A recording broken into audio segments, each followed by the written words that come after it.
industria, una aproximación desde la óptica de la rheología, las emulsiones, las nanocelulosas y el desarrollo de nuevos productos. Como digo, el curso que, como ya se ha comentado, el curso que voy a impartir es Introducción a la Rheología y Aplicación al Estudio de Tintas para Impresión 3D.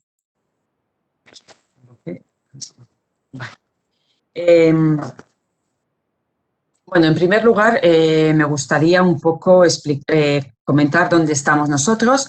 Nosotros estamos en la Universidad del País Vasco, se sitúa en el País Vasco, en el norte de España.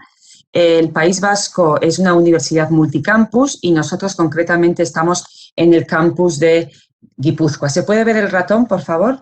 ¿Se ve el ratón? Sí. Sí, no, parece Arantxa, sí se ve. Sí se ve, vale. Sí, Nosotros... sí se ve. Vale, gracias. Nosotros estaríamos en el campus de Guipúzcoa, San Sebastián está aquí y esta es una vista de la Bahía de la Concha y esta sería una imagen de, bueno, pues nuestra Escuela de Ingeniería de Guipúzcoa. El curso lo he dividido, digamos que en 5 apartados, quizás no todos tienen la misma extensión, pero bueno, pues he considerado necesario diferenciar un poquito los apartados y voy a comenzar con la introducción. La primera pregunta que nos hacemos es ¿qué es la rheología? La rheología es una ciencia que estudia la deformación y flujo de todo tipo de materiales. Viene del griego reo, que significa flow, y logia, que significa estudio de. Este término fue atribuido por primera vez a los profesores Bingham y el profesor Reiner. Y digamos que también el término griego pantarrei significa que todo fluye, todo está en un estado de flujo. Eso sería un poquito lo que de alguna manera sería la rheología. Y la rheometría son, digamos que engloban a todas las técnicas experimentales y herramientas utilizadas para determinar las propiedades rheológicas de los materiales. Bien. ¿Qué materiales fluyen? ¿Qué materiales se deforman? Las propiedades de flujo se utilizan para caracterizar los fluidos. Cuando se aplica una fuerza a un fluido, este fluye. Cuando se retira la fuerza, el material no recupera su forma original. El fluido pierde o disipa energía en forma de calor o en forma de flujo. La respuesta a la deformación se utiliza para caracterizar a los sólidos. Cuando se aplica una fuerza a un sólido, este se deforma. Cuando la fuerza se retira, el sólido vuelve a la forma original.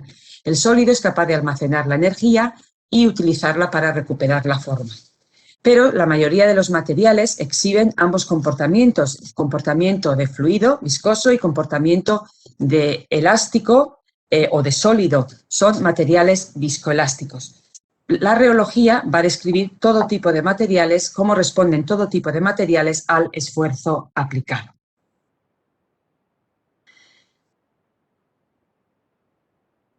En esta figura podemos observar los extremos clásicos, viscoso y elástico, y entre los extremos clásicos tenemos un sinfín de materiales que son los líquidos y sólidos viscoelásticos. Vemos que nos podemos encontrar pues, entre los fluidos puramente viscosos, por ejemplo el agua, el aceite, los solventes, estos cumplen la ley de Newton. Y en el caso, por ejemplo, de los sólidos elásticos, el acero, la madera, estos cumplen la ley de Hooke. Y entre estos dos extremos clásicos tenemos un sinfín de materiales líquidos viscoelásticos como la leche, el champú, las pinturas o sólidos viscoelásticos como pastas, geles, films. Para caracterizar las propiedades de flujo de los líquidos y líquidos viscoelásticos, utilizaremos precisamente eso, las propiedades de flujo y la deformación la utilizaremos para caracterizar los sólidos y sólidos viscoelásticos. Repasemos cómo es la deformación de un sólido elástico que cumple la ley de Hooke. Hooke descubrió que si suspendemos una masa de un muelle, este se deforma a cierta cantidad. Si suspendemos una masa ligera, la deformación va a ser menor que si suspendemos una masa pesada.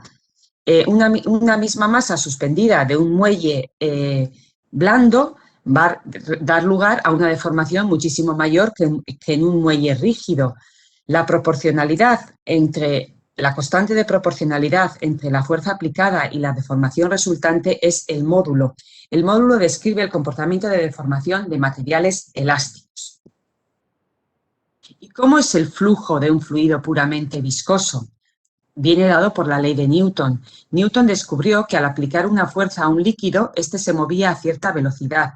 Si se aplica más fuerza, el líquido se mueve más rápido. Si se aplica menos fuerza, el líquido se movía más lentamente. Si se aplicaba la misma fuerza a un líquido espeso, este se movía más lentamente que si se aplicaba la misma fuerza a un líquido más ligero. La constante de proporcionalidad entre la fuerza aplicada y la velocidad resultante es la viscosidad. La viscosidad describe el comportamiento de los fluidos. Por lo tanto, veamos cómo podemos obtener las propiedades que caracterizan a los materiales, la viscosidad y el módulo, a partir de la deformación, la velocidad de deformación y el esfuerzo. La viscosidad es la relación entre el esfuerzo y la velocidad de deformación. Se designa por el símbolo griego eta y sus unidades son pascal segundo o céntipoas. La viscosidad se utiliza para describir el comportamiento de líquidos y líquidos viscoelásticos. El módulo es la relación entre el esfuerzo y la deformación. Se designa por la letra G. Las unidades en el sistema internacional es el pascal y, como ya hemos comentado, el módulo se utiliza normalmente para describir el comportamiento de los sólidos y sólidos viscoelásticos. Pero a veces no resulta fácil discernir entre un sólido y un líquido. El número de Débora, DE, es un número adimensional que se utiliza a menudo en reología para caracterizar la fluidez de los materiales en condiciones de flujo específicas. Cuantifica la observación de que, dado el tiempo suficiente, incluso un material similar a un sólido podría fluir, o un material similar a un fluido puede actuar como un sólido cuando se deforma lo suficientemente rápido. Es característico del tiempo de relajación del material y del tiempo de observación. Precisamente el número de Débora es la relación entre el tiempo de relajación del material y el tiempo de observación. De modo que para números de Débora iguales a 0 vamos a tener un fluido viscoso. Para un número de Débora infinito tendríamos un sólido elástico y valores finitos entre el 0 de los fluidos viscosos y el infinito del sólido elástico corresponderían a los materiales viscoelásticos. Bueno, por ejemplo, el agua tiene un tiempo de relajación muy pequeño, 10 a la menos 13, de modo que si en un experimento, por muy rápido que sea, normalmente vamos a obtener un número de Débora que tiende a 0 y, por tanto, se va a comportar como un líquido. Ahora bien, si pudiéramos o si realizáramos un experimento extremadamente rápido, con un tiempo de observación muy pequeño, la relación entre el tiempo de relajación del agua y ese tiempo de observación extremadamente rápido daría lugar a un número de Débora muy alto que nos haría ver que en esas condiciones el agua se comporta como un sólido. Por ejemplo, en el caso de una silicona que tiene un número de relajación, un tiempo de relajación de 1000 segundos, os invito a que veáis este vídeo, no lo puedo reproducir aquí, creo que no. Bueno, sí, ¿lo veis? ¿Lo veis? Sí, lo estamos viendo. Vale. Muchas Vale, gracias. bueno, pues entonces en esta silicona o esta masilla, bueno, como se ha podido ver al principio, en tiempos cortos se comporta como un sólido, incluso se deja caer y rebota. Sin embargo, a medida que avanza el tiempo, vemos que esta masilla puede llegar a fluir, por tanto, comportándose como un fluido viscoso.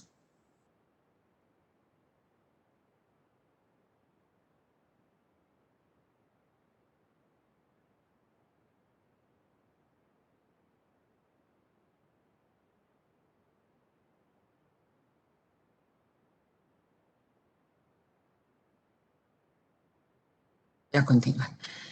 Este comportamiento que acabamos de ver se debe a la viscoelasticidad.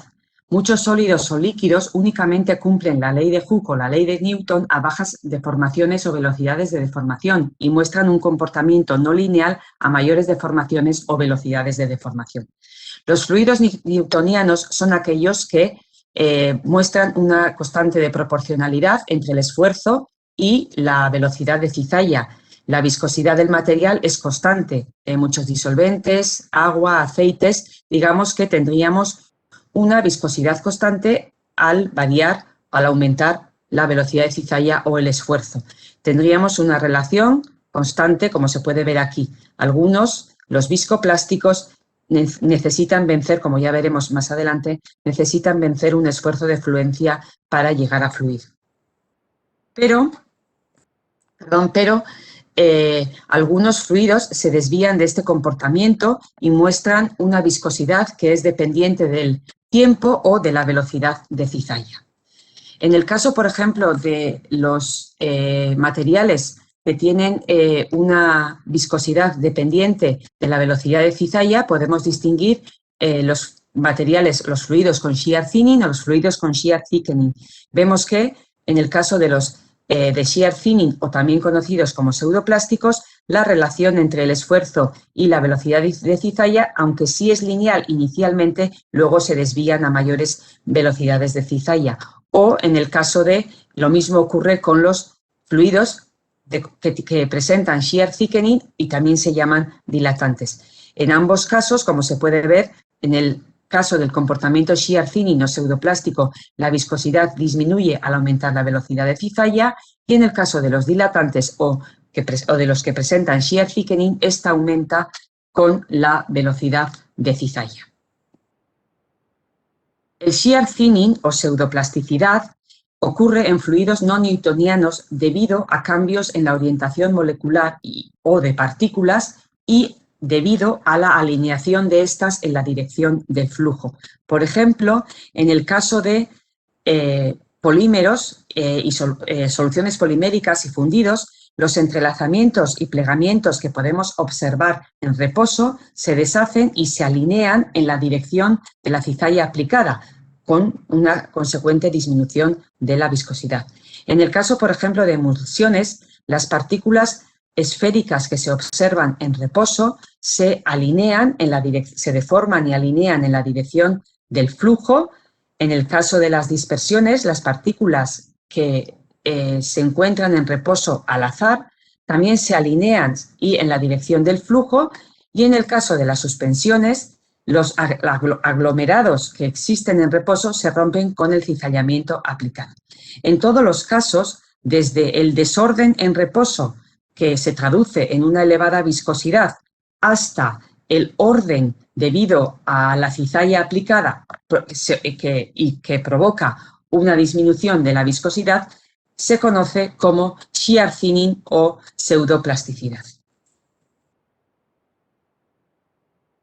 El shear thickening, que consiste en el aumento de la viscosidad con la velocidad de cizalla, se observa en algunas suspensiones al aumentar el contenido de sólidos. En esta gráfica, por ejemplo, podemos ver que la viscosidad depende de la fracción volumétrica de sólidos. A bajas fracciones volumétricas de sólidos, por ejemplo, en este caso, pues, las representadas como 5 y 10, las partículas se mueven independientemente, se mueven libremente en el medio. Sin embargo, a mayores fracciones volumétricas se producen interacciones entre las partículas y eso hace que, bueno, pues en este caso aumente tanto la viscosidad. El shear thickening ocurre en fluidos en los que la concentración de sólidos es elevada. Inicialmente, por ejemplo, como se muestra en la figura, inicialmente podemos observar que tenemos un shear thinning y debido al alineamiento de los sólidos por la cizalla aplicada. Pero a una determinada velocidad de cizalla, que se denomina velocidad de cizalla crítica, las partículas de sólido ya no pueden fluir unas con respecto a otras, empiezan a atascarse y lo que se observa es un aumento de la viscosidad. La velocidad de cizalla crítica a la que ocurre este aumento de viscosidad es función de la fracción volumétrica. Algunos materiales, denominados viscoplásticos, desarrollan una superestructura en reposo, es decir, un entrecruzamiento vía interacciones físicas que debe vencerse por el cizallamiento aplicado antes de que la muestra ceda o fluya. Encontramos muchos ejemplos en los materiales que utilizamos a diario. Este comportamiento puede ajustarse a un modelo de Herser-Bulkel y, como vemos en la gráfica, es necesario vencer un esfuerzo de fluencia para que el material empiece a fluir, debido a la superestructura que desarrollan en reposo. Podemos ver, por ejemplo, pues, un tubo de pasta de dientes, digamos. En esta transparencia vemos diferentes curvas de flujo para diferentes sistemas. Algunos, como por ejemplo el jarabe o el aceite de cacahuete, presentan un comportamiento newtoniano en el rango de velocidades de cizalla estudiado. Pero, por ejemplo, otros, como la dispersión de almidón, vemos que presenta el shear thickening comentado. Los otros fluidos que se muestran en esta transparencia muestran shear thinning, en algunos casos con una zona de comportamiento newtoniano, y a partir de una determinada velocidad de cizalla se observa el shear thickening mencionado, o otros, como por ejemplo la mantequilla, prácticamente presentan un shear thinning en todo el intervalo de velocidades de deformación estudiado, con una viscosidad que tiende a infinito en reposo. Dependiendo de la forma de las curvas de flujo, se pueden utilizar diferentes modelos de ajuste. En la curva de flujo, dependiendo del material, se pueden diferenciar diferentes regiones. En la región 1, o zona de viscosidad constante, las cadenas poliméricas, debido a la cizalla aplicada, se están desenmarañando, pero a su vez, debido a la elasticidad de las interacciones moleculares, se vuelven a enmarañar, de modo que si los procesos están equilibrados no se observa cambio neto en la viscosidad. En la región 2, cuando la cizalla impartida vence las interacciones moleculares, se observa una disminución de la viscosidad, el efecto de shear thinning o pseudoplasticidad mencionado. Y finalmente, en la región 3, cuando la estructura del polímero está completamente desestructurada, se alcanza una segunda meseta de viscosidad.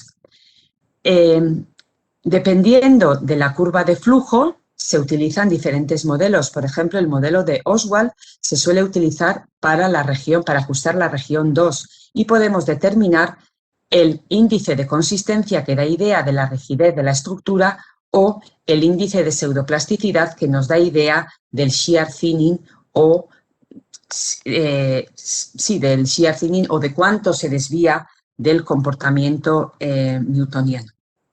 Existen, sin embargo, también otros modelos, como por ejemplo el modelo de Spring, que diferencia la zona de viscosidad newtoniana y la zona de shear thinning mediante diferentes modelos. Este modelo nos serviría para cuando tengamos la región 1 y la región 2. Otros modelos, por ejemplo, el modelo de Carreau de 3 parámetros y el modelo de Cross-Williamson, también se utilizarían en curvas de flujo que presentan la región 1 y la región 2, y el modelo de Carreau de 4 parámetros lo utilizaríamos para ajustar curvas de flujo que presentan región 1, región 2 y región 3. En el caso de que la viscosidad sea dependiente del tiempo, distinguiremos los fluidos tisotrópicos y los fluidos reopécticos. Los fluidos reopécticos se vuelven más viscosos con el aumento del tiempo a una velocidad de cizalla constante, y se atribuye a la formación de microestructura. Esto se observa en algunos lubricantes y algunas tintas. Y los fluidos tisotrópicos Son materiales que se vuelven más fluidos al aumentar el tiempo al cual se aplica una concreta determinada fuerza o velocidad de cizalla. Esto se debe a la ruptura de la estructura y se puede observar en algunos recubrimientos y algunas pinturas. Para caracterizar la tisotropía, esta se puede medir mediante un ensayo de 3 etapas que consiste en medir la viscosidad a bajas, altas y bajas velocidades de cizalla, es decir, a velocidades de cizalla muy diferenciadas. En la última etapa se suele determinar la recuperación de la viscosidad en el tiempo. Y el índice de tisotropía o reopectía cuantifica cuán tisotrópico o reopéctico es un material. Se determina aplicando una rampa de esfuerzo de cizalla creciente seguido de una rampa de cizalla creciente seguido de una rampa de esfuerzo decreciente, y la histéresis determina la tisotropía o la reopectía. Como acabamos de ver, podemos encontrar comportamientos viscoelásticos en cualquier tipo de material y en procesos. Por ejemplo, podemos encontrar pegajosidad y fibrosidad en adhesivos, tintas de impresión, alimentos. También en algunos procesos de agitación o mezcla nos podemos encontrar efectos viscoelásticos. Por ejemplo, la extensión del fluido por la varilla, por la paleta, lo que va a ocasionar pobres características de mezcla. Y también en procesos de extrusión, debido al aumento, al hinchamiento post-extrusión, observándose un aumento del diámetro del extruido y, por tanto, una mala estabilidad dimensional. Resumiendo, el comportamiento viscoelástico de los materiales depende de parámetros de ensayo como la temperatura, la velocidad de deformación, el tiempo de aplicación del esfuerzo y de la escala del tiempo de observación. Se comportan como líquidos viscosos a bajas velocidades de deformación, altas temperaturas o tiempos prolongados, y como sólidos a altas velocidades de deformación, bajas temperaturas y tiempos cortos. Bueno, ¿y cómo se realizan las mediciones reológicas? La viscosidad y el módulo se calculan a partir de, por ejemplo, la viscosidad de la relación entre el esfuerzo de cizalla y la velocidad de cizalla, y el módulo entre el esfuerzo de cizalla y la deformación. Tanto para la determinación de la viscosidad como del esfuerzo de cizalla, uno de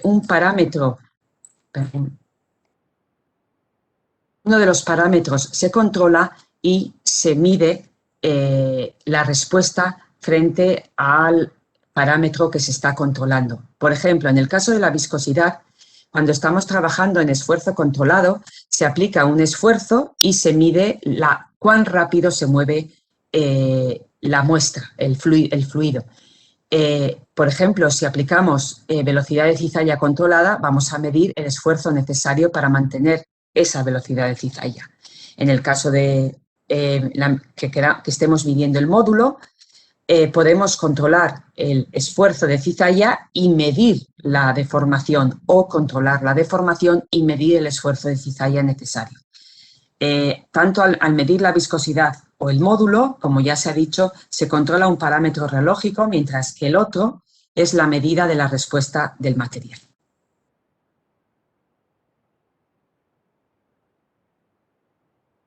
Como ya se ha comentado, los materiales viscoelásticos exhiben ambos comportamientos. Una forma efectiva de medir la viscoelasticidad es mediante ensayos oscilatorios. Son ensayos no destructivos muy efectivos para cuantificar cuán viscoso y cuán elástico es un material.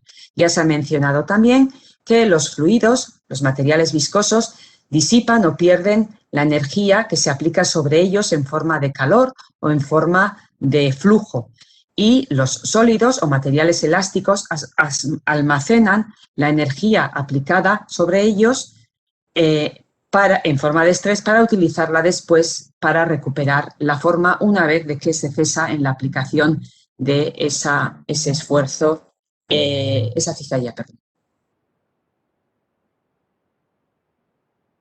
Por tanto, ¿cómo realizaremos los ensayos oscilatorios? Los ensayos oscilatorios implican hacer oscilar la muestra alrededor de un punto fijo, es decir, menear la muestra.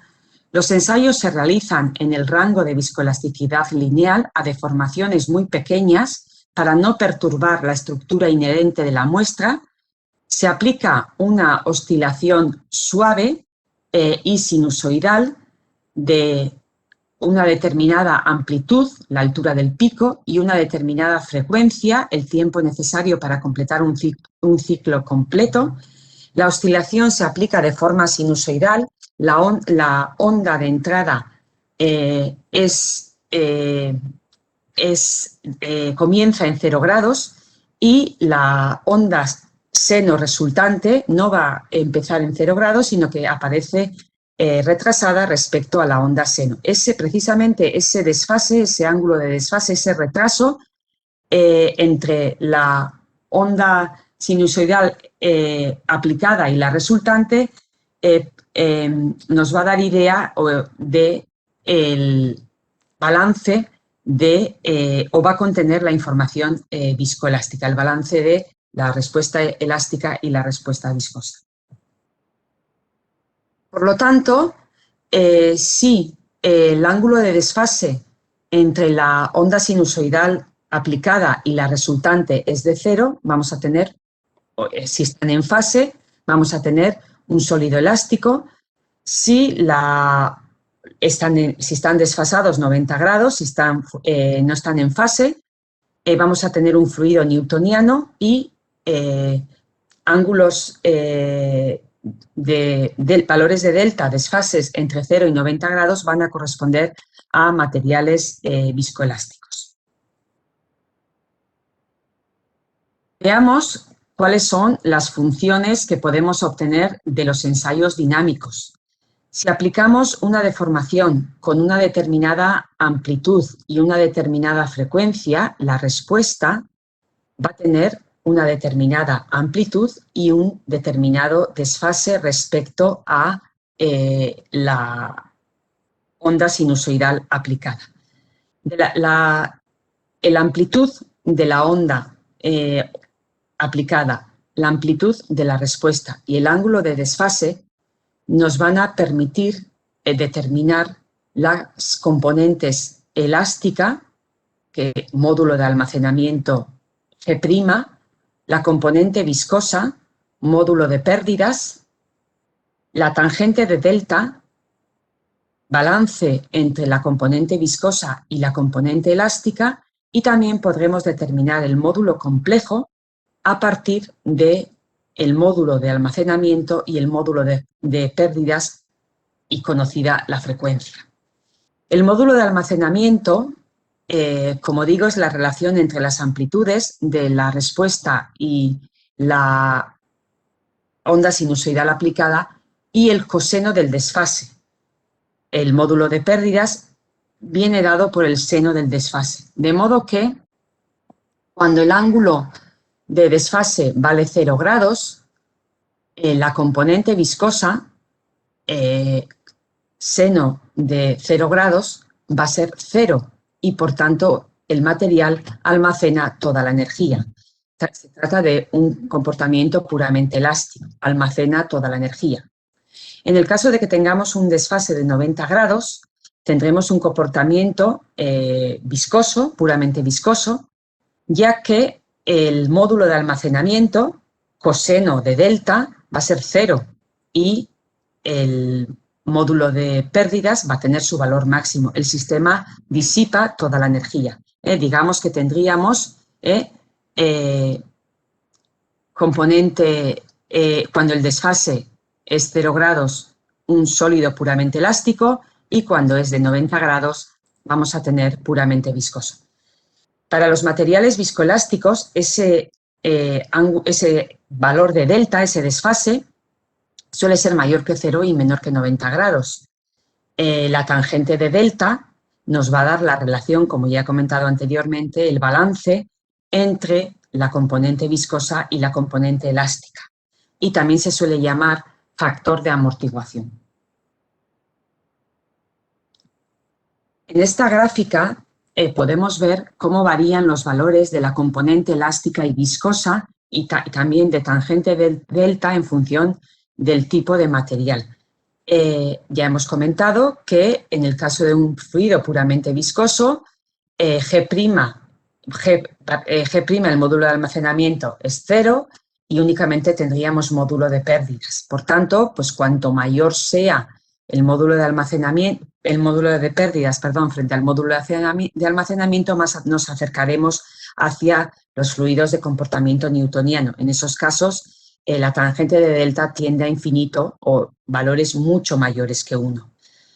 En el otro extremo tendríamos el comportamiento elástico, puramente elástico, si G segunda, si el módulo de pérdidas fuera 0, únicamente tendríamos el módulo de almacenamiento y, por lo tanto, cuando los materiales se aproximan a este comportamiento van a tener módulos de almacenamiento mucho mayores que el módulo de pérdidas y tangentes de delta que tienden a 0. En el caso, por ejemplo, de que tengamos ambos valores iguales, y la tangente de delta sería 1, 45 grados, estaríamos en el punto de Hell. Y digamos que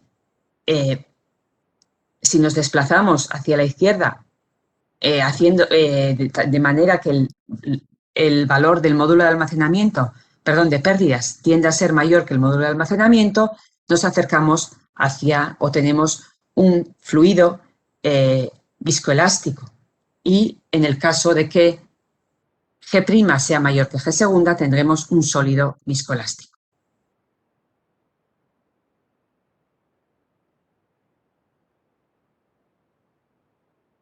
Bien, a continuación voy a comentar qué dispositivos de medida podemos utilizar para determinar los parámetros reológicos.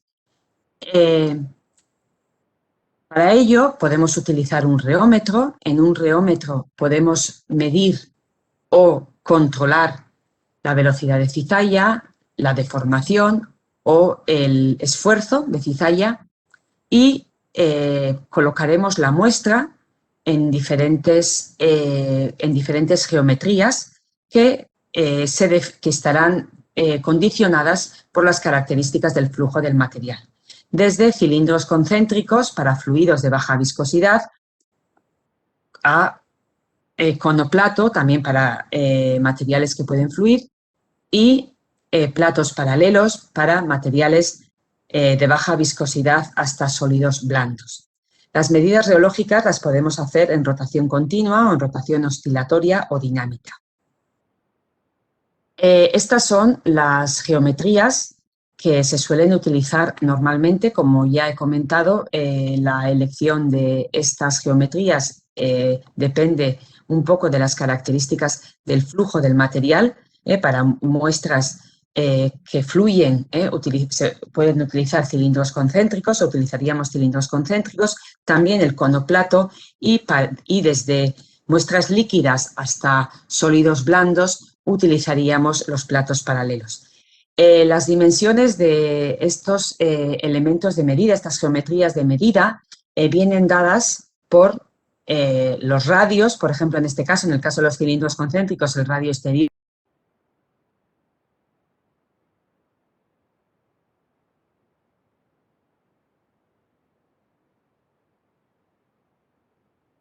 el radio del cono, y en el caso, por ejemplo, de los platos paralelos, pues también el radio, la separación entre los platos. Por lo tanto, podemos variar las dimensiones de la geometría, pero siempre vamos a aplicar, en el caso, por ejemplo, de que trabajemos en deformación controlada, vamos a aplicar, por ejemplo, una determinada velocidad angular y el equipo nos va a medir el par de torsión en todas las geometrías. Y dependiendo de las dimensiones y la geometría utilizada en cada caso, se pueden transformar en la velocidad de cizalla y el esfuerzo de cizalla.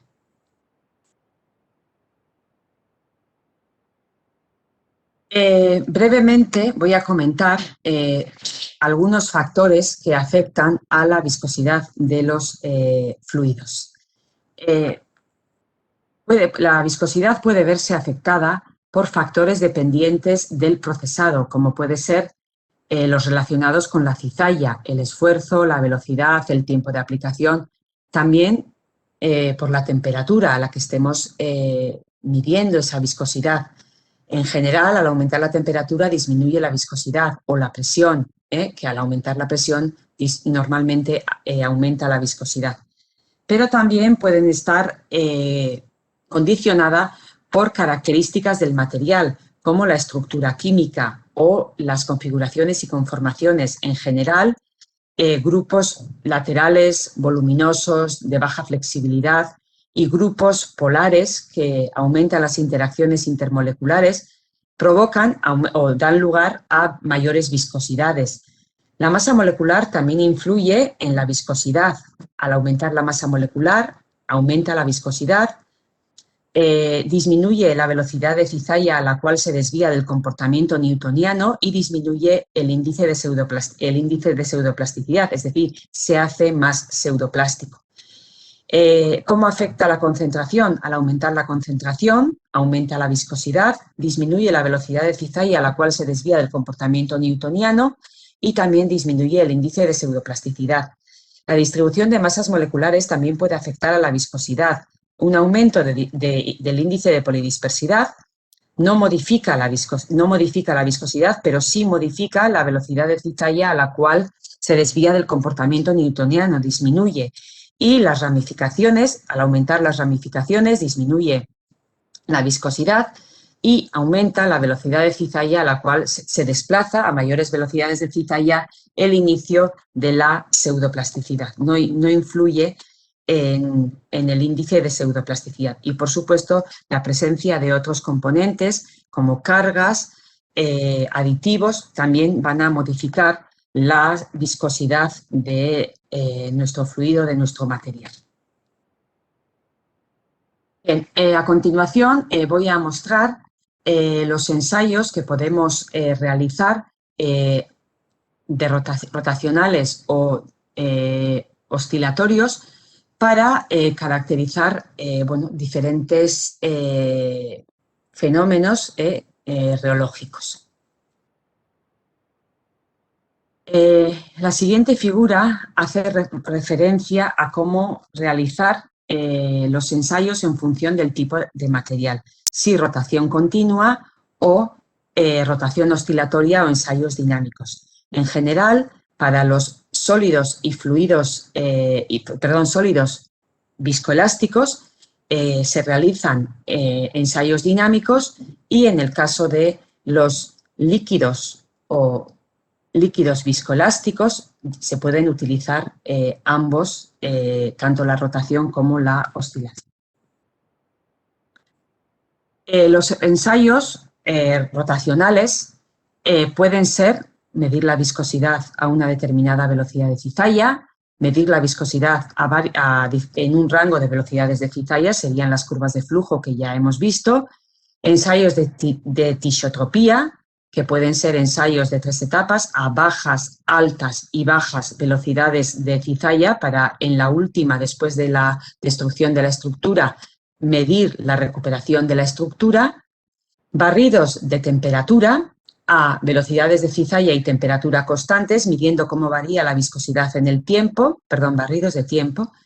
En estos casos podemos determinar o podemos estudiar el curado, la gelificación, la degradación, o barridos de temperatura donde se mantiene constante la velocidad de cizalla mientras se aumenta o disminuye, dependiendo del fenómeno de los fenómenos que queramos estudiar, la temperatura. Se analiza o se estudia la viscosidad en función de la temperatura y podemos estudiar el curado, la gelificación, la fusión, la cristalización o la degradación, entre otros.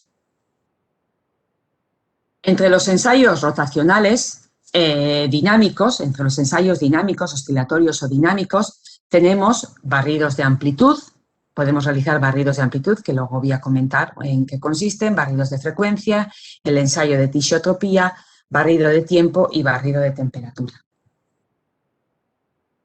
En el barrido de amplitud, la muestra se somete a una deformación sinusoidal de amplitud creciente, es decir, desde pequeños meneos a grandes meneos. La frecuencia y temperatura se mantienen constantes.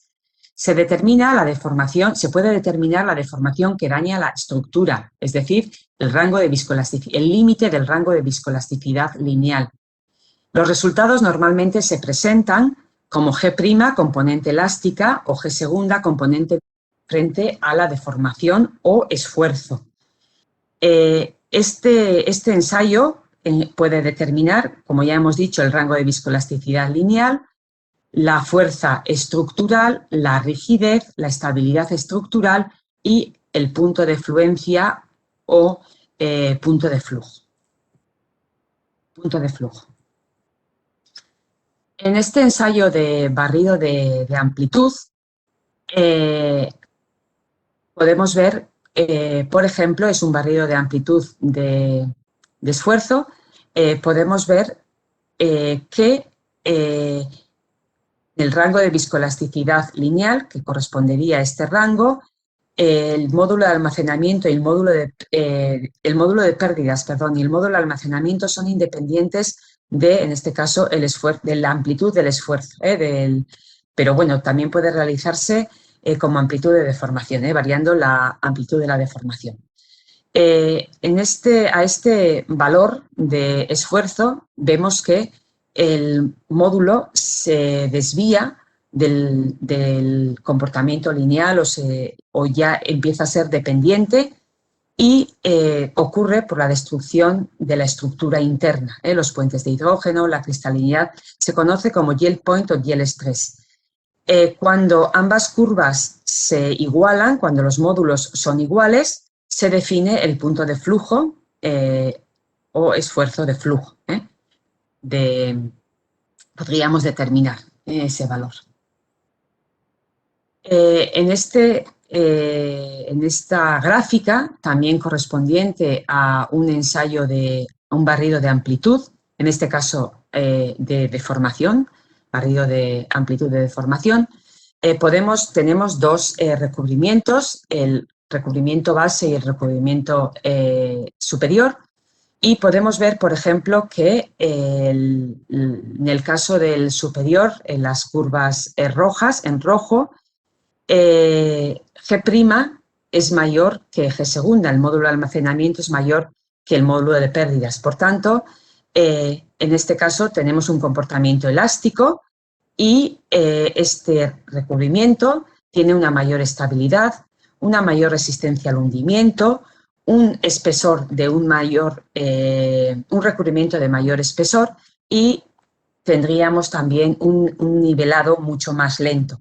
Sin embargo, el recubrimiento base presenta un módulo de pérdidas mayor que un módulo de almacenamiento, por lo tanto, tiene un comportamiento viscoso y tiene tendencia a sedimentar, pero también es verdad que va a nivelar mucho más fácil que el otro recubrimiento.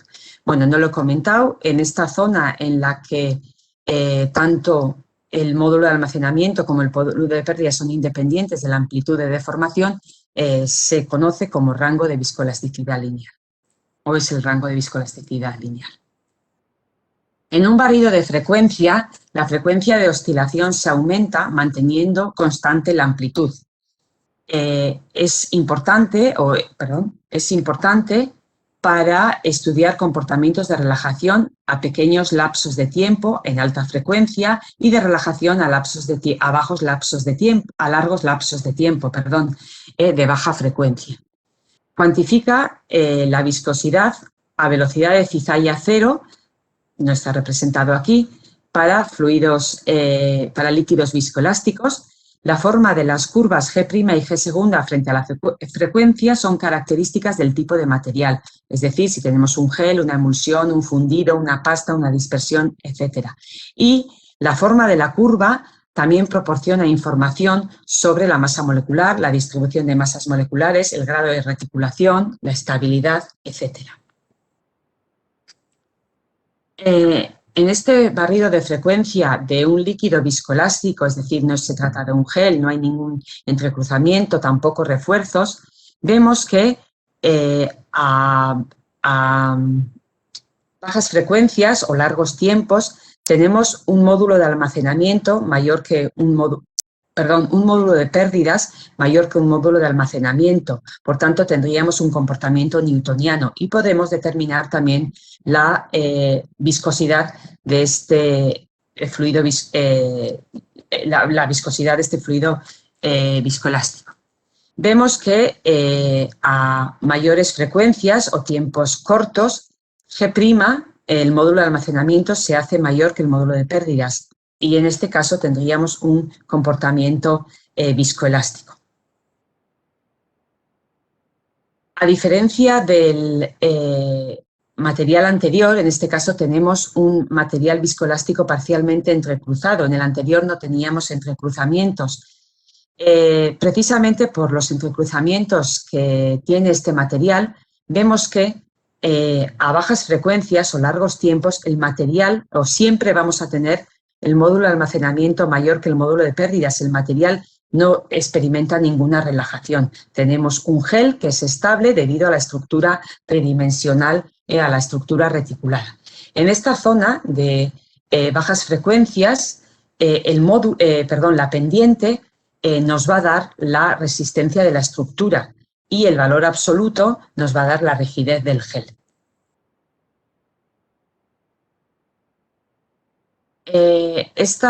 Aquí se está comparando, en esta gráfica se estaría comparando dos emulsiones, la estabilidad de estas dos emulsiones, la capacidad de... Bueno, y el mezclado de estas dos, la capacidad de mezclado de estas dos emulsiones. Observamos que a bajas frecuencias o largos tiempos, la emulsión 1 presenta un módulo de almacenamiento, un módulo de pérdidas mayor que el módulo de almacenamiento, lo cual indica que se trata de una estructura débil. Esta estructura que viene a altas frecuencias presenta alto módulo de almacenamiento, un módulo de almacenamiento mayor que el módulo de pérdidas. Después, a bajas frecuencias, se invierten, lo cual indica que se trata de que tiene una estructura débil que tiene baja estabilidad. Sin embargo, la emulsión 2 vemos que tiene un módulo de almacenamiento en esta misma región mayor que el módulo de pérdidas. Además es constante y esto indica que tenemos una estructura reticulada, tenemos una buena estabilidad. Si analizamos ambas emulsiones en la zona de mayores frecuencias, observamos que la emulsión 1 tiene mayor módulo de almacenamiento que la emulsión 2. Esto indica que la emulsión 2 es menos elástica que la emulsión 1 y, por tanto, pues también se va a mezclar con mayor facilidad. En el comportamiento de un fluido viscoelástico en un barrido de frecuencias, desde bajas frecuencias a altas frecuencias, se pueden distinguir diferentes comportamientos. Por ejemplo, a bajas frecuencias se puede observar que G segunda es mayor que G'. En este caso, el sistema tiene capacidad total para responder y, por consiguiente, toda la energía involucrada se disipa. A este comportamiento se le llama viscoso. En este intervalo, la tangente de delta tiene un valor alto. A frecuencias intermedias se observa que G' es mayor que G segunda. Ocurre porque las cadenas poliméricas del sistema forman entrelazamientos, aumentando la capacidad para almacenar energía. En este intervalo, la respuesta del material es elástica y al intervalo se le llama caucho. En este intervalo, la tangente de delta presenta un mínimo. En esta zona, además, podemos definir que en esta zona que presenta un plató plató caucho que se llama, se define el módulo de entrelazamiento Gn y da idea de la reticulación de la estructura. Al aumentar la frecuencia se facilita la destrucción de los entrelazamientos y se vuelve a observar el comportamiento viscoso observado previamente, donde G segunda, es mayor que G'. Y finalmente, a altas frecuencias, a frecuencias muy altas, las cadenas poliméricas del material no tienen tiempo de moverse y quedarán congeladas. Es el intervalo llamado vítreo, donde G' es mayor que G segunda. El comportamiento vítreo hace disminuir la tangente de delta, pero entre esta zona y esta zona observamos un máximo en la tangente de delta, que se relaciona con la temperatura de transición vítreo. La anchura de la zona del módulo, la anchura de esta zona plató es proporcional a la masa molecular y está relacionada con el enmarañamiento o entrecruzamiento de las cadenas poliméricas. Como podéis ver, es inversamente proporcional a la masa molecular entre entrelazamientos. Bien, si en lugar de representar o en lugar de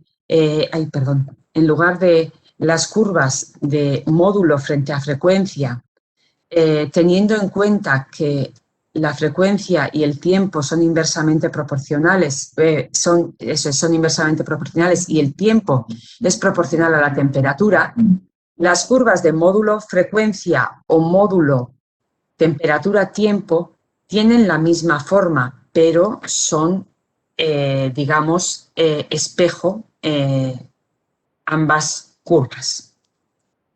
Ya lo veremos también más adelante. En un ensayo de tisiotropía de 3 intervalos, la tisiotropía la podemos determinar en un ensayo de tisiotropía oscilatorio de 3 intervalos. Primeramente, en condiciones de baja cizalla, en condiciones de elevada cizalla y en condiciones de baja cizalla, variando la amplitud de la deformación. A bajas amplitudes de deformación vemos que G' es mayor que G segunda, tenemos una estructura. En condiciones de elevada cizalla, aumentando la amplitud de la deformación, vemos que G segunda es mayor que G'. Se ha dado una destrucción de la estructura. Y finalmente, cuando volvemos a las condiciones de baja cizalla, observamos cómo en el tiempo, observamos cómo se da la recuperación, o si tiene lugar, la reconstrucción, la recuperación de la estructura. Finalmente, en este caso, se alcanza de nuevo una situación en la cual el módulo de almacenamiento es mayor que el módulo de pérdidas. En un ensayo oscilatorio de barrido de tiempo, en este caso, lo que se hace es se mantiene la amplitud y la frecuencia constantes, también la temperatura, y se estudia la evolución de los módulos en función del tiempo. Las amplitudes tienen que estar en el rango de viscoelasticidad lineal y puede requerir determinar este rango en a lo largo de diferentes etapas, ya que puede ir variando la estructura de la muestra. Las propiedades que podemos estudiar son la gelificación, el curado, la degradación. Esta temperatura en la cual representamos el módulo de almacenamiento frente al, este tiempo frente al tiempo, a este tiempo se observa un aumento del módulo, correspondería con el inicio de la gelificación.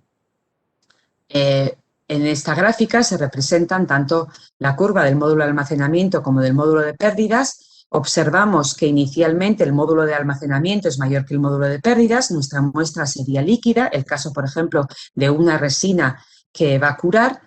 A un determinado tiempo los módulos empiezan a aumentar, sería el inicio de la gelificación. A un tiempo determinado, el tiempo en el que ambos módulos se igualan sería el tiempo de gel, y observamos cómo al cabo de un tiempo, este ensayo se realiza, como digo, a una determinada temperatura. Al cabo del tiempo se alcanza una situación estable, se alcanza un plató donde G' es constante y podemos decir que se ha alcanzado el curado. En un ensayo de barrido de temperatura, la amplitud y la frecuencia también se mantienen constantes, como puede verse. Tienen que estar en el rango de viscoelasticidad lineal, también puede requerir realizar estudios previos de rango de viscoelasticidad lineal en diferentes etapas de los cambios que experimenta la muestra, y se registra los cambios en la viscoelasticidad, en la conducta viscoelástica en función de la temperatura. Podemos observar diferentes fenómenos, la gelificación, el curado, también la degradación, pero también podemos observar transiciones de fase como la cristalización, la fusión, la temperatura de transición vítrea, etc. En esta curva, en esta gráfica, se está representando la evolución del módulo de almacenamiento y módulo de pérdidas en función de la temperatura. Observamos que inicialmente el módulo de almacenamiento es mayor que el módulo de pérdidas, lo que estaría indicando que estamos en un estado vítreo, en un estado sólido. Llega un momento en el que ambos se igualan, nos estaría indicando que se trata de la temperatura de fusión, y posteriormente, a una determinada temperatura, observamos que dichas curvas empiezan a aumentar, sería la temperatura a la cual se inicia la gelificación, y cuando ambas se igualan sería la temperatura de gel. Y finalmente pues vemos que se alcanza una situación estable, una situación de plató que correspondería, por ejemplo, al curado. Ya he mencionado que también se puede, mediante un ensayo, mediante un barrido de temperatura, las curvas, dependiendo del tipo de material, son diferentes, y además podemos observar diferentes transiciones.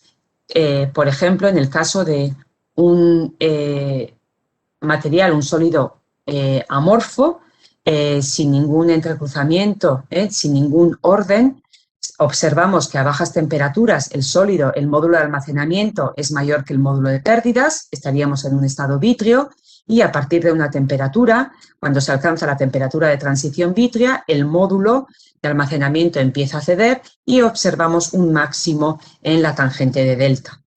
En el caso, por ejemplo, de un material con un material semicristalino, vemos que a bajas temperaturas el módulo de almacenamiento es mayor que el módulo de pérdidas, nos encontraríamos en un estado vítreo. A una determinada temperatura el módulo empieza a caer, el módulo de almacenamiento empieza a caer, el módulo de pérdidas presenta un máximo y la tangente de delta también presenta un máximo, correspondería a la temperatura de transición vítrea. Pero debido a que presenta fases cristalinas, este material por encima de esta temperatura es capaz de soportar presenta una estructura, por lo tanto el módulo de almacenamiento sigue siendo mayor que el módulo de pérdidas, hasta que a la temperatura de fusión de esas estructuras cristalinas fluye, y en ese caso pasamos a un estado viscoso. El módulo de almacenamiento es mayor que el módulo de pérdidas. Finalmente, para un polímero entrecruzado, tendríamos en todo el rango de temperaturas estudiado el módulo de almacenamiento mayor que el módulo de pérdidas, y podríamos distinguir la temperatura de transición vítrea cuando se produce la relajación de las cadenas moleculares de determinado tamaño, en esta temperatura de transición vítrea. Perdón. Bueno, una vez que mostrados un poco la reología, las medidas que podemos hacer en reología y, digamos, los parámetros que podemos determinar y las diferentes conductas reológicas en función del tipo, en función del material, vamos a ver cómo podemos o cómo se puede utilizar esta ciencia para el estudio de los materiales, la imprimibilidad de los materiales en la impresión 3D. La impresión 3D se refiere a la fabricación de geometrías complejas a partir de datos de un modelo 3D y se basa en el principio de fabricación por capas. Aunque se desarrolló en los años 80, el interés por esta tecnología se ha disparado en los últimos años. Esta tecnología se divide en diferentes técnicas según el principio de procesamiento y las materias primas que se utilizan. Aparece resaltada la escritura directa con tinta, también conocida como extrusión de jeringa o microextrusión, que es la que se va a utilizar en las formulaciones desarrolladas y que voy a presentar. Como puede verse, los campos de aplicación de la impresión 3D van desde el biomédico hasta el aeroespacial. Centrándonos en la escritura directa con tinta, consiste en la extrusión de tinta a través de una boquilla. La extrusión se puede realizar mediante diferentes mecanismos, aire comprimido, pistón o tornillo, y se pueden imprimir diferentes tipos de tintas, que se pueden dividir en 3 categorías dependiendo de cómo adquieren las características necesarias de imprimibilidad y de fijación de forma. Nos centraremos en las tintas de impresión en frío, que aparecen resaltadas, en las que la imprimibilidad y fidelidad de forma están condicionadas por el comportamiento reológico de la tinta. Para comprender el comportamiento de estas tintas durante y después de la impresión y para su diseño y desarrollo, la reología se convierte en una herramienta muy útil. En este contexto, el análisis reológico se puede abordar desde 2 conductas diferentes: imprimibilidad, que se define como la capacidad de la tinta para extruirse con éxito formando un hilo continuo y homogéneo, y la fidelidad de forma, que es la capacidad de la tinta para retener la forma y soportar múltiples capas. Cada conducta presenta algunos parámetros deseables. Por ejemplo, para la imprimibilidad, conviene que la viscosidad sea baja, no muy alta, y que tengamos un comportamiento de shear thinning, que la viscosidad disminuya al aumentar la velocidad de cizalla, que tengamos un comportamiento de shear thinning. También interesa tener bajos puntos de fluencia. En el caso, por ejemplo, para la fidelidad de forma, los parámetros deseados serían módulos de almacenamiento altos. Veremos que en la bibliografía, para las formulaciones que se han imprimido con éxito, se recomienda valores superiores a 10⁻³ pascales, que el módulo de almacenamiento sea superior al módulo de pérdidas y que la tangente de delta sea baja, lo cual quiere decir que tiene un comportamiento elástico en reposo, elevadas viscosidades o capacidad de recuperar la viscosidad después del shear thinning o después de ser extruido, y que tenga un punto de fluencia relativamente alto para poder soportar las capas. Algunos parámetros se repiten para la imprimibilidad y para la fidelidad de forma y son opuestos. Por lo tanto, es importante buscar un compromiso entre los diferentes parámetros para alcanzar una buena, para imprimir con éxito. En esta diapositiva se muestran los valores del módulo de almacenamiento y tangente de delta encontrados en la literatura para diferentes sistemas que han sido utilizados en la impresión por escritura directa con tintas. También se indican con símbolos, mediante símbolos, quienes han dado lugar a piezas impresas con buena fidelidad de forma, mala fidelidad de forma, problemas de cohesión o cuáles serán sistemas reticulados. Tenemos una zona, la zona verde. Esta zona delimita el área de buena fidelidad de forma, y vemos que corresponde a valores de tangente de delta entre 0,067 y 0,3 y valores de módulo de almacenamiento 900, 4.500 aproximadamente. Por lo que demuestra que la reología es una buena herramienta para predecir la impresión de una tinta. Bien, en las siguientes transparencias mostraré algunos resultados obtenidos en nuestro grupo de investigación para dos sistemas diferentes. El primero de ellos es para una dispersión acuosa de poliuretano basada en una relación molar de 0,8 y 0,2 de policaprolactona y polietilenglicol en el segmento flexible y sintetizadas aumentando el contenido de sólidos. Es decir, se ha aumentado el contenido de sólidos desde un 27% hasta un 46% y, como puede verse, a bajos porcentajes de sólido se obtiene una dispersión estable, pero a medida que aumenta la concentración de sólidos, las interacciones entre las partículas provoca que se obtengan estructuras tipo gel y tipo pastas. Bueno, este estudio se ha realizado en el marco de una tesis doctoral, de la tesis doctoral de Julen Badillo, y si bien también se ha estudiado la imprimibilidad de estas formulaciones con diferentes contenido de sólido, os voy a presentar cómo se consiguió mejorar la imprimibilidad, sobre todo la fidelidad de forma de un poliuretano con un 29% de contenido de sólido, porque como podéis ver, cuando sale de la jeringuilla vemos que no mantiene la forma. Por tanto, cómo se consiguió mejorar la fidelidad es imprimible, sale de la jeringuilla, pero cómo conseguimos mejorar la fidelidad de forma de este gel. Utilizamos varias estrategias y en concreto en este caso pues fue la adición de nanocristales de celulosa in situ durante la síntesis, y eso puede llevarnos también a que algunos de los nanocristales indicados aquí en verde pues puedan participar en la unión química también de las partículas, las nanopartículas de poliuretano que tenemos en la dispersión. Se han incorporado porcentajes de nanocelulosa a esta tinta desde 0,25%, 0,5%, 1% y 2%.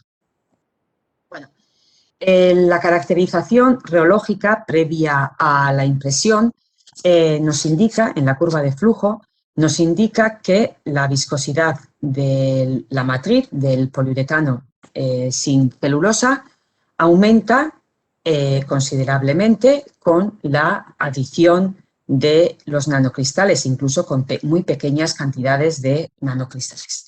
Vemos que tenemos un comportamiento shear thinning, por tanto, a las velocidades de cizalla de impresión, pues tenemos una baja viscosidad, por tanto, eso favorece su imprimibilidad.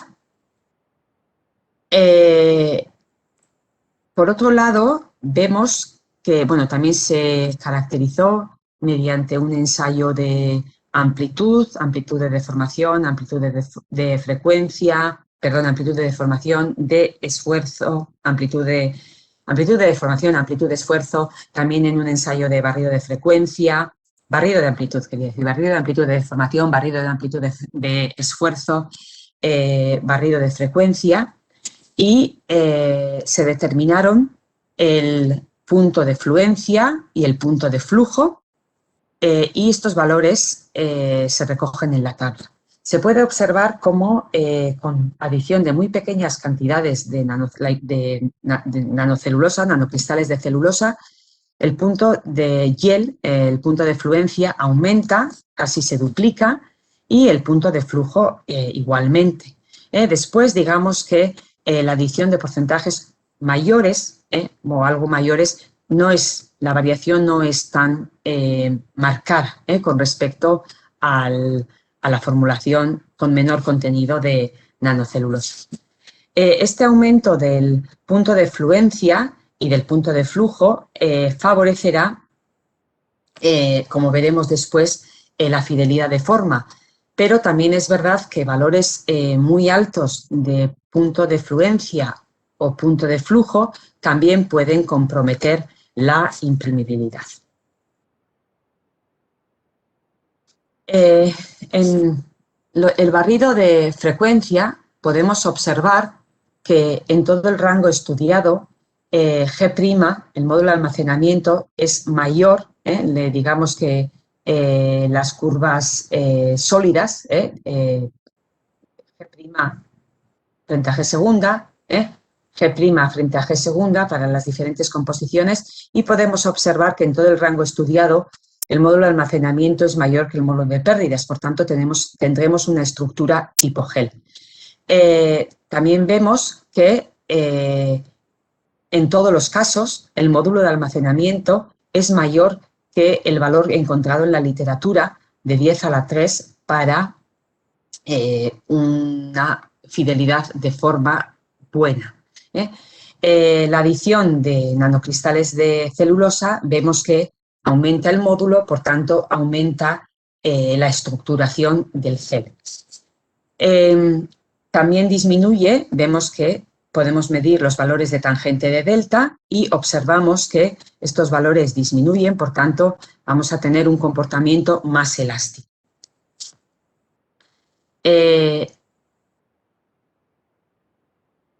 Bien, en el caso de la recuperación de la estructura, vemos que, bueno, ya en sí la matriz también no mostraba valores bajos, pero al adicionar nanocristales de celulosa vemos que todavía aumenta la capacidad de recuperación. Por tanto, eso va a contribuir a la mejor fidelidad de forma. Bien, aquí podemos ver las piezas impresas, las piezas que se han imprimido. Bueno, hay que mencionar que todos los sistemas que contenían nanocristales, excepto aquel que contenía 2% de nanocelulosa, pudieron imprimirse. Y la razón de que este sistema no se pudiera imprimir es el aumento observado en el punto de fluencia y el aumento también en el valor del módulo de almacenamiento, que, vuelvo para atrás, está ahí al límite del valor encontrado un poco en la bibliografía. El punto de fluencia y el punto de flujo sí que aumenta de forma considerable respecto a las tintas anteriores. Como se puede ver, y también como ya se ha mostrado por la forma, por cómo quedaba el material a la salida de la jeringuilla, el poliuretano que no contiene nanocristales de celulosa muestra una mala fidelidad de forma y se atribuye al bajo módulo de almacenamiento y al bajo punto de fluencia. A la adición de muy pequeñas cantidades, 0,25 y 0,5 de nanocristales de celulosa, vemos que nos lleva a formas que reproducen muy bien el modelo, se imprimen muy bien y una buena fidelidad de forma. Digamos que los valores que hemos conseguido de módulos, tangentes, etcétera, pues han sido adecuados para poder imprimir. Sin embargo, en el caso de la tinta que contenía un 1% de nanocristales de celulosa, vemos que no se pudo imprimir. En este caso se atribuye al valor elevado del punto de fluencia y bueno, también influye el módulo de almacenamiento. Bueno, y el siguiente sistema que voy a mostrar, también utilizado o desarrollado para la impresión 3D, está basado en alginato y en nanofibras de celulosa. Se muestra cómo se ha preparado mezclando ambos componentes y también las proporciones en las que se han mezclado para el desarrollo de estas 5 tintas. Bueno, al igual que para los poliuretanos que he mostrado anteriormente, se han realizado ensayos de viscosidad frente a velocidad de cizalla, ensayo de amplitud de deformación, barrido de amplitud de deformación, barrido de amplitud de esfuerzo, barrido de frecuencia y recuperación de la estructura. En la curva de flujo se puede observar el shear thinning deseado, es decir, que la disminución de la viscosidad con la velocidad de cizalla, por tanto, a las velocidades de cizalla de impresión del orden de 20 segundos a la -1 presentan baja viscosidad y pueden imprimirse. Vemos que la viscosidad aumenta con el contenido de nanofibras, eso también puede contribuir una mayor viscosidad en reposo, una mayor viscosidad en reposo puede contribuir, o a bajas velocidades de cizalla, a que presenten una buena fidelidad de forma. Estas curvas de flujo fueron ajustadas al modelo de Oswald y del cual se pudieron obtener los valores del índice de pseudoplasticidad y el índice de consistencia. Vemos que el índice de pseudoplasticidad disminuye, por tanto, característica del shear thinning observado, y el índice de consistencia aumenta, quiere decir que tenemos, a medida que aumenta el contenido de nanofibras, una mayor estructuración, una mayor capacidad de aguantar, digamos, la forma, de mantener la forma, la estructura. El módulo también nos indicaría lo mismo, mayor estructuración.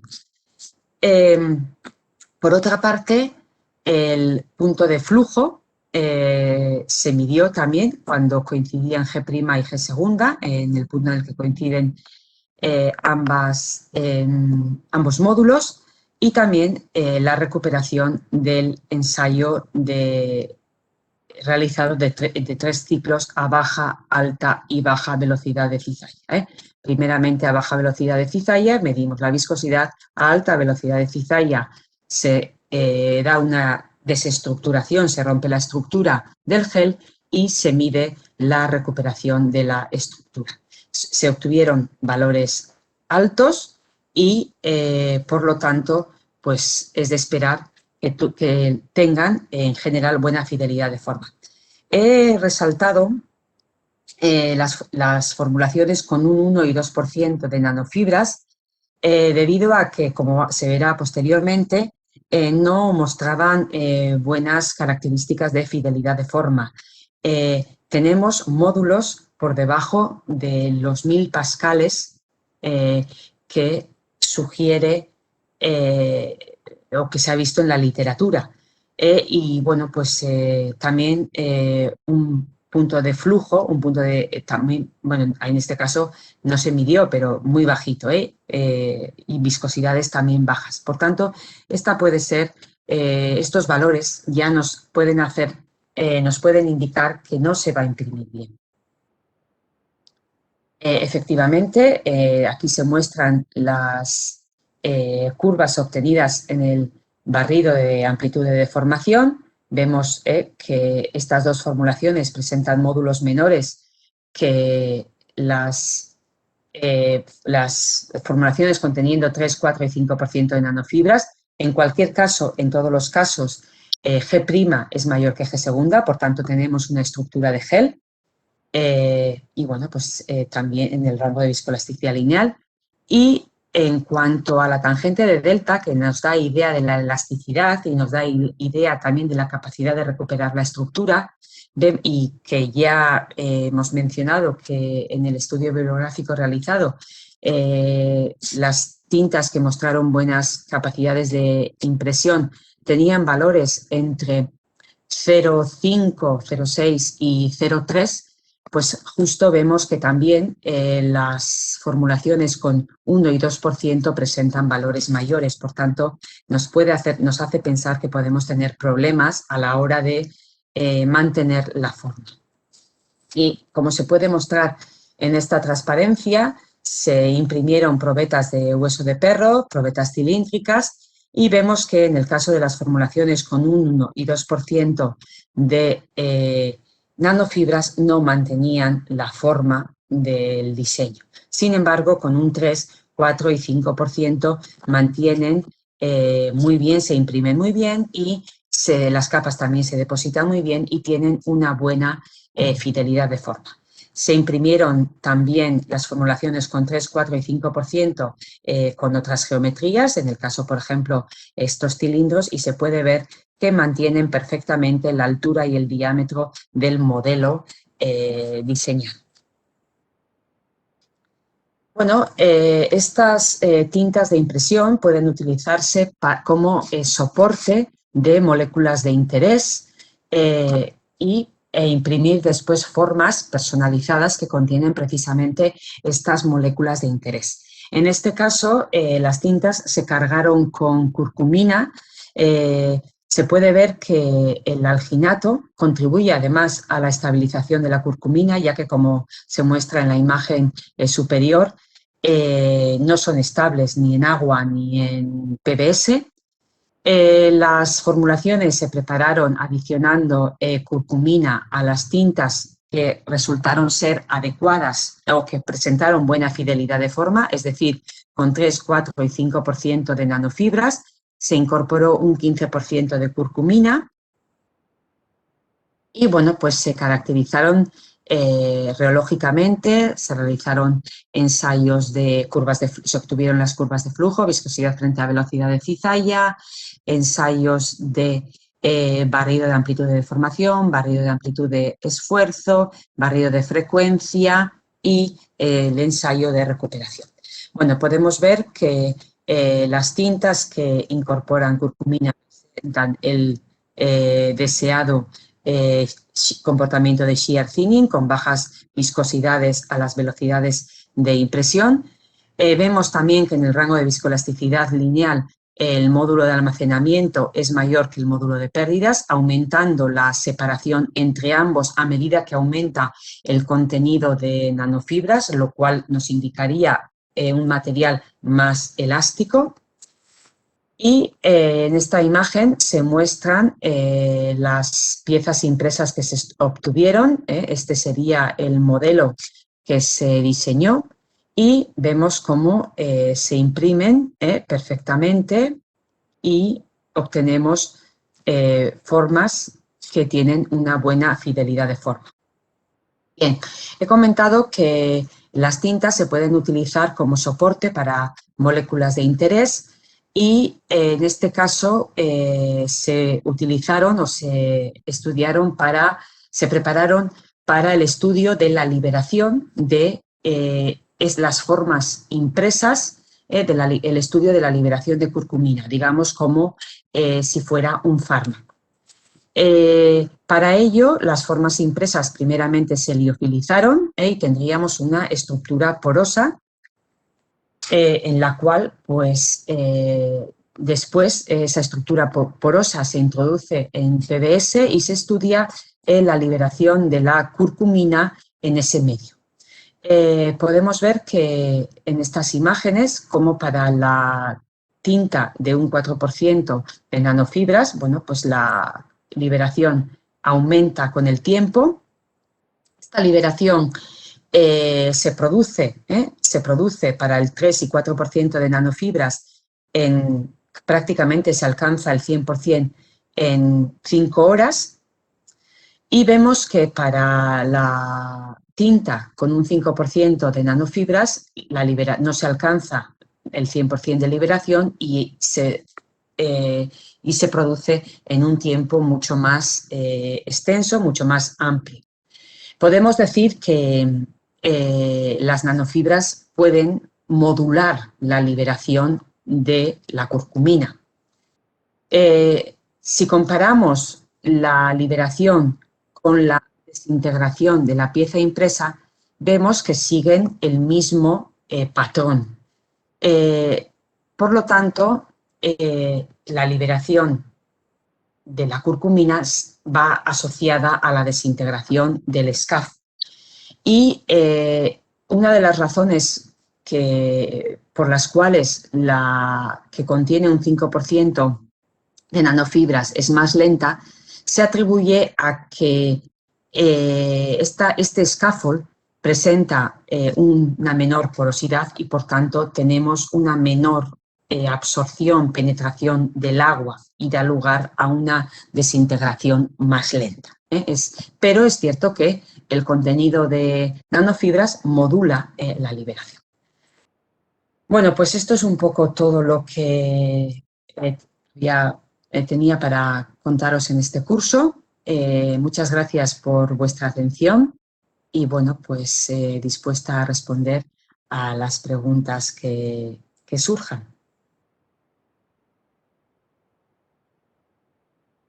Pues profesora Arantxa, mil gracias por tan interesante curso, tan completo, llevándonos desde los aspectos básicos de la reología, pasando por todas las posibilidades que hay para analizar este tipo de muestras y con esos ejemplos tan interesantes del final.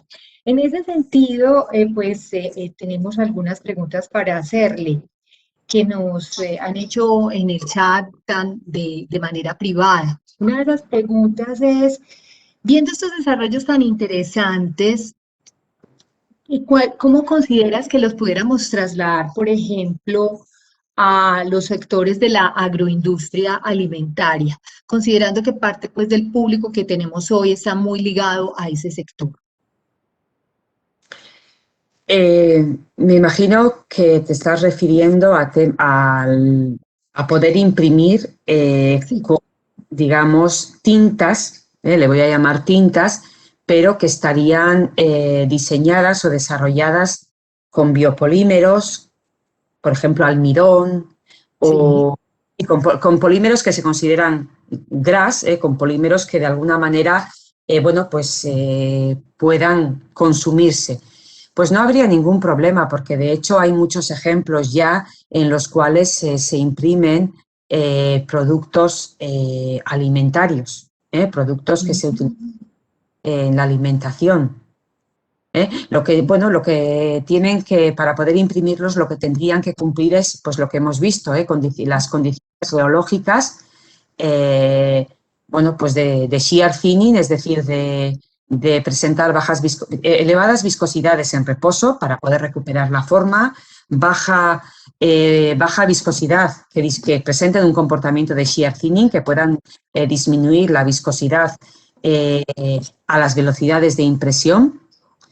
Y, por supuesto, pues estructuras tipo gel, que tengan módulos de almacenamiento en reposo mayores que módulos de pérdidas, que desarrollen estructura para después poder mantener la forma. Es verdad que también se podría reticular, se podría reticular Sí, claro. después de imprimir. Después de imprimir, pues se podrían iniciar procesos de reticulación. Por ejemplo, en el caso de alginato, pues se puede reticular con cloruro de calcio, pero es verdad que se suele observar cierta contracción en la pieza impresa. Claro. Entonces, bueno, pues ahí estaría un poquito si eso es importante o puede no ser tan importante. Pero bueno, pienso yo que pues de hecho hay tintas en base a chocolate y en base a productos almidón y que sí se están utilizando para precisamente el sector de la alimentación. Yo creo que una de las cosas más importantes puede ser que este tipo de tintas pueden contener o pueden ser soporte para incorporar moléculas de interés.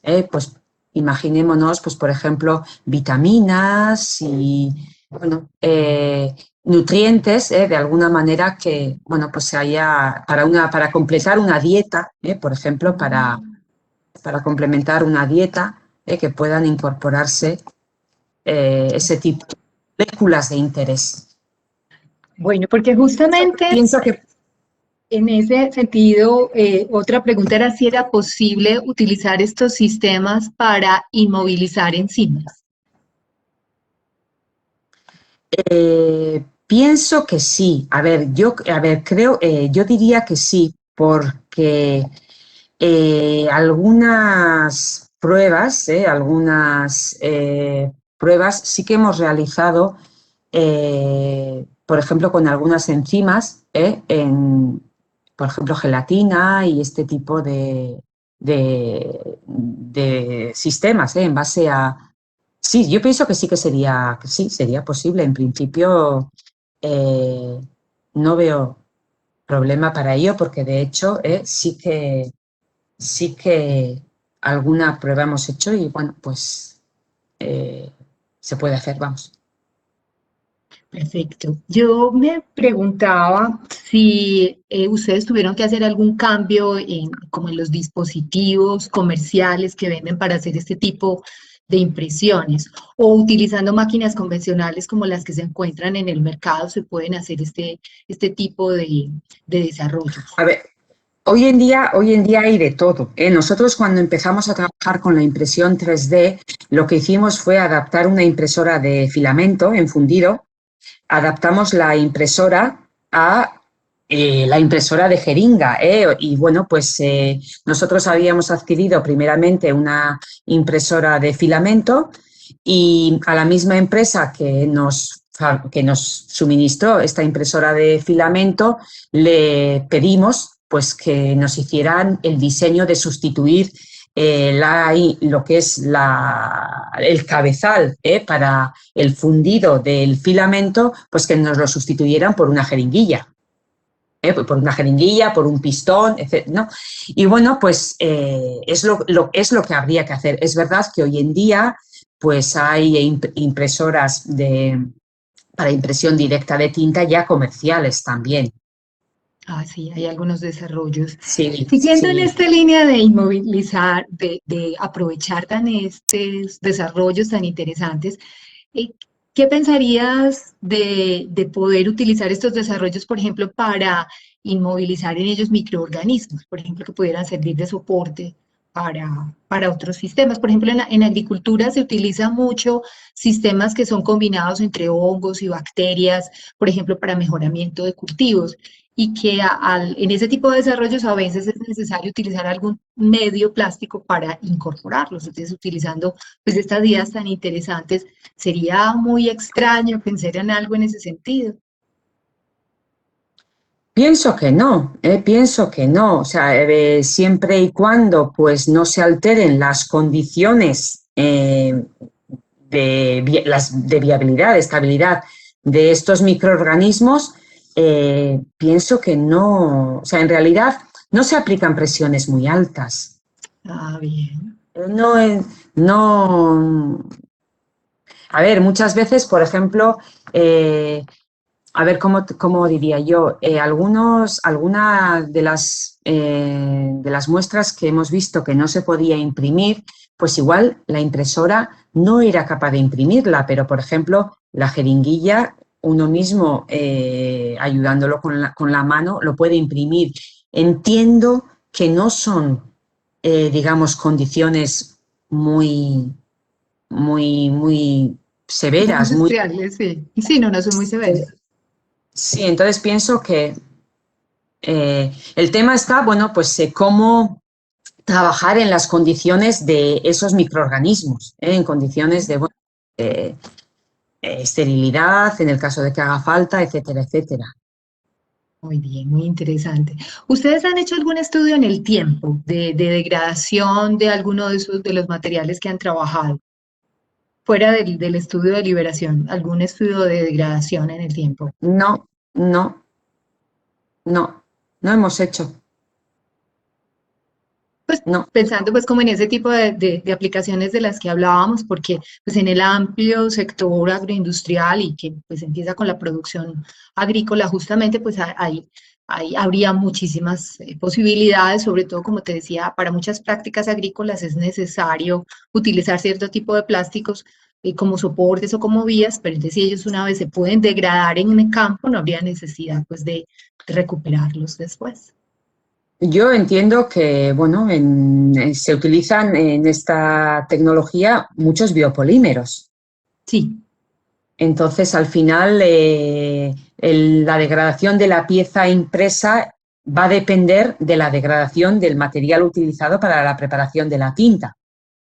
Pienso que se puede ajustar seleccionando la tinta Más adecuada. apropiada.